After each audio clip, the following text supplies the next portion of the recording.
Red book పేరుతో వెర్రి పాలన జరుగుతోందన్నారు మాజీ మంత్రి పేర్ని నాని. మల్లేశ్వరరావుపై టీడీపీ నేతల హత్యాయత్నం దుర్మార్గమన్నారు. అక్రమాలను అడ్డుకుంటున్నాడని హత్యాయత్నం చేశారని ఆరోపించారు. షూటింగ్ లో ఉండే పవన్ కళ్యాణ్ చిక్కుడు దొరకడన్నారు.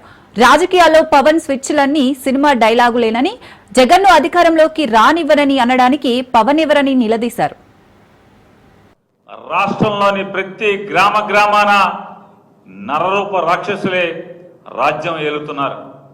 ప్రస్తుతం ఈ నరకాసుర ఏలుబడిలో కరుకుగా, నిటారుగా రౌడీ మూకలను, ఆడపిల్లలను చెరబట్టే కిరాతకులను రాజకీయ ముసుగులేసుకొని హత్యలు, ఘాతకాలు చేస్తున్నటువంటి సైకోగాళ్లను, ఇట్లాంటి దుర్మార్గులందరికీ సింహ స్వప్నంలా ఉండాల్సినటువంటి కాకి చొక్కాను నలిగిపోయిన శుద్ధి మెత్తగా తయారు చేసి ప్రజల మాన ప్రాణాలకు ఈ రాష్ట్రంలో రక్షణ లేకుండా చేస్తున్నటువంటి నారా చంద్రబాబు నాయుడు గారి పరిపాలన చూస్తే ఇప్పటికే ప్రజల్లో ఏహ్యభావం మొదలైంది. అంటే దేవుడి సాక్షిగా ప్రమాణం చేసినటువంటి నారా చంద్రబాబు నాయుడు గారు ఇవాళ ఆయన చేస్తున్నటువంటి ఏలుబడి ఏ రీతిగా ఉందో మనం చూస్తున్నాం.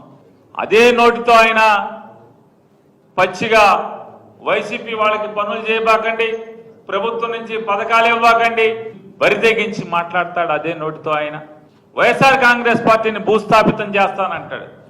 అధికారుల్ని మా పార్టీ వాళ్ళకి పనిచేయమని మాట్లాడతాడు. దైవ సాక్షిగా ప్రమాణం ఏం చేశాడు? ఇవాళ సంవత్సర కాలంగా ఎలా పరిపాలిస్తున్నారు, ఏం పరిపాలిస్తున్నారు?